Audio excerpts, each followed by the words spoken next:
vocês estão? Aqui quem está falando é o Vinícius e este é um trabalho em formato de podcast. Esse trabalho foi pensado para que vocês conheçam um pouco mais sobre a área de análises clínicas. E para isso, eu, a Valentina e a Ana Luísa, conversamos com uma farmacêutica analista clínica. O nome dela é Cássia. Oi, Cássia, tudo bem? Oi, gente.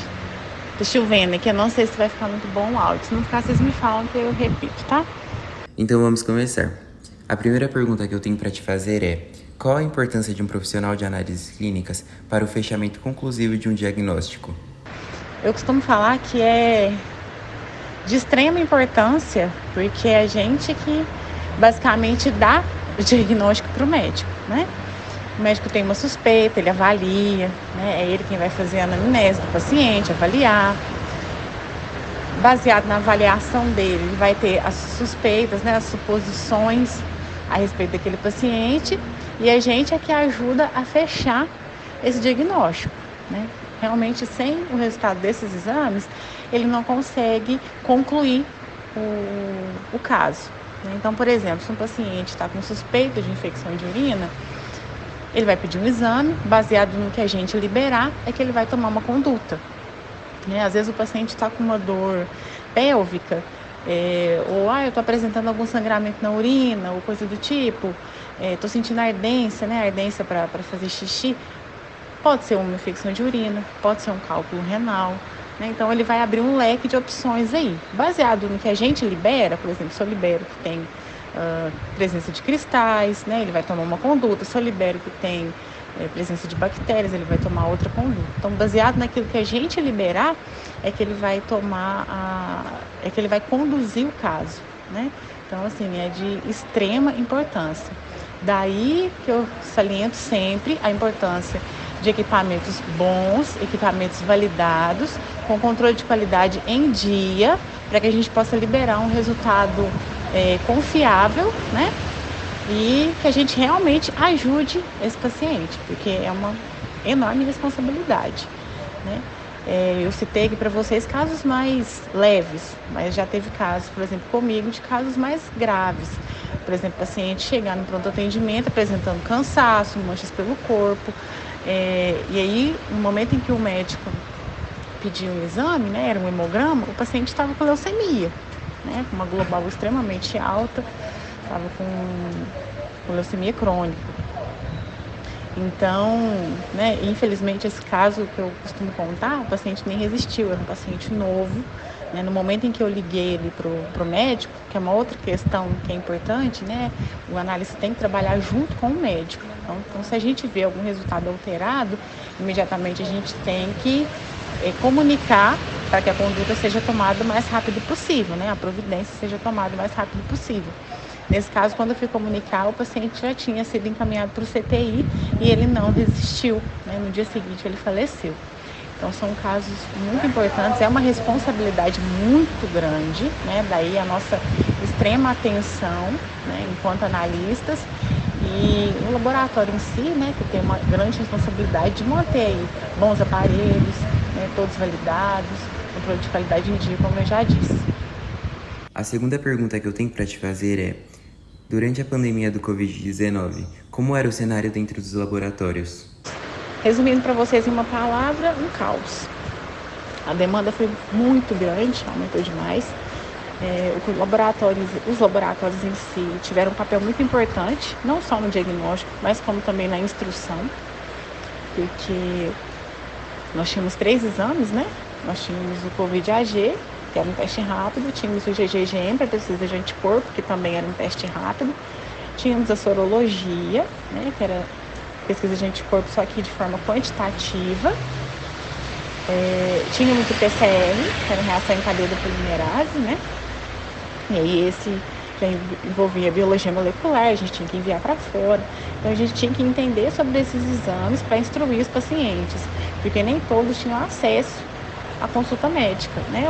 Os hospitais ficaram extremamente lotados, super sobrecarregados, e a gente auxiliou muito nisso.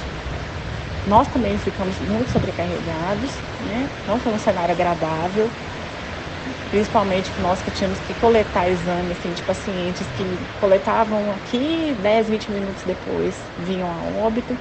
Foi um cenário bem pesado, mas graças a Deus passou. Mas o nosso papel foi bem realizado, eu creio, ainda que não tanto valorizado, né, infelizmente, mas foi bem realizado. Como deve ser a estrutura de um laboratório de análises clínicas? O SUS segue tal modelo?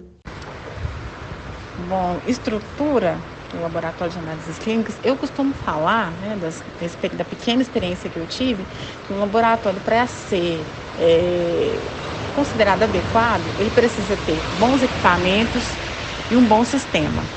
Tendo essas duas coisas, já é meio caminho andado, né? Quando um laboratório tem bons equipamentos, que são equipamentos que eu costumo dizer que são autônomos, né? São equipamentos que não são tão manuais. Então, por exemplo, um aparelho de hemograma, eu posso colocar ali 40 hemogramas de uma vez para fazer, eu não preciso ficar lá passando um por um. Um equipamento de bioquímica que seja autônomo, ou seja, então eu consigo colocar ali várias corridas, né, de amostras ali para serem realizadas. Eu não preciso esperar terminar um ensaio para colocar outro, que são, né, processos na qual eu passei. Então eu vejo que tem muita diferença. Se o aparelho é autônomo, ajuda demais. Se eu tenho um bom sistema, né, um sistema adequado para laboratório, o interfaceamento a gente fala que passou ali o resultado no aparelho e ele automaticamente é enviado via sistema para a gente. Então, quando eu abro a minha tela ali, eu já tenho acesso aos resultados e aí eu vou analisar um por um, não preciso ficar digitando. Isso, além de contribuir para o tempo, né, a gente libera um tempo ágil, mais rápido, contribui também para a diminuição de erros, né? Então, se já está tudo interfaceado, eu vou evitar erro de digitação, né, que é uma maravilha, isso é ótimo.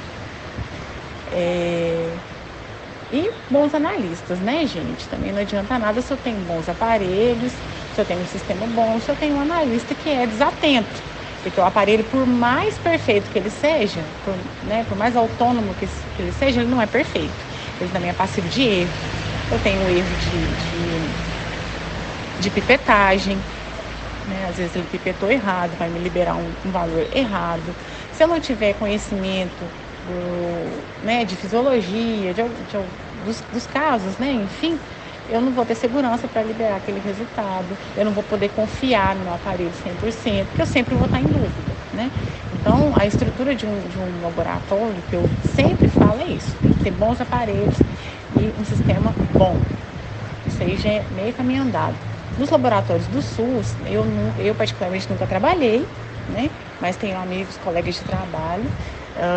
Basicamente a estrutura é sempre a mesma. A diferença fica na qualidade dos aparelhos, né? Porque normalmente o que é do SUS necessita de licitação, normalmente a licitação mais barata é que ganha, então o aparelho mais barato que acaba sendo escolhido. Em questões de controle de qualidade, né? Que tem que ter o controle de qualidade externo e interno, diário. A manutenção dos aparelhos, né? A manutenção diária, enfim. Essa é basicamente a estrutura. Creio eu que os laboratórios do SUS seguem a mesma linha, né? A mesma estrutura. Não difere muito, não. Cássia, baseado na sua experiência, quais são as funções do profissional farmacêutico no laboratório de análises clínicas? Bom, as funções do farmacêutico, né? A função do farmacêutico dentro de um laboratório é a mesma do biomédico, do bioquímico ali, que é analisar os resultados, avaliá-los, né, para ver se estão condizentes com a clínica do paciente e liberar esses resultados, né, elaborar ali os laudos, observações, né, entrar em contato com o médico, é tudo de nossa responsabilidade. Então, basicamente é isso. Hoje em dia, eles trabalham com um modelo muito abrangente. Eu só trabalhei em laboratório hospitalar, né, então a experiência, a vivência que eu tenho é dentro de hospital. Eu nunca trabalhei em laboratórios particulares, né? Que é um laboratório de rotina. Um laboratório de rotina é totalmente diferente. De manhã chega ali as amostras, né? Recebe tudo bonitinho. À tarde que começam a serem processadas essas amostras, no outro dia é que vai ser liberado, né? Eu trabalho no laboratório hospitalar, que está o médico o tempo inteiro ali ligando e cobrando resultado, quanto mais rápido possível, melhor. Então, a vivência que eu tenho é essa. Dentro desse cenário, o profissional, o analista, ele tem que saber de tudo um pouco. Então, a gente tem que saber coleta, a gente tem que saber a área técnica, né? Ali, o manuseio de todos os aparelhos. Se dá pau, por exemplo, em um aparelho, né? O técnico vai falar com você, analista. Então, você tem que saber basicamente ali o básico do funcionamento dos aparelhos, né? Se tiver que entrar em contato com assistência técnica, é a gente que entra. Então, a função nossa dentro de um laboratório, no meu caso, que é hospitalar, é bem abrangente. Eu não fico só na área de liberação, não. Né? Até porque eu sou responsável pelo plantão. Então, se necessita de alguém em alguma área, né, é eu que tenho que tapar o buraco ali, vamos dizer. É eu que tenho que dar conta, né? Porque o médico, na hora que ele ligar, ele não quer falar com o técnico, ele não quer falar com o coletador, ele quer falar com o analista e ele quer o resultado mais rápido possível.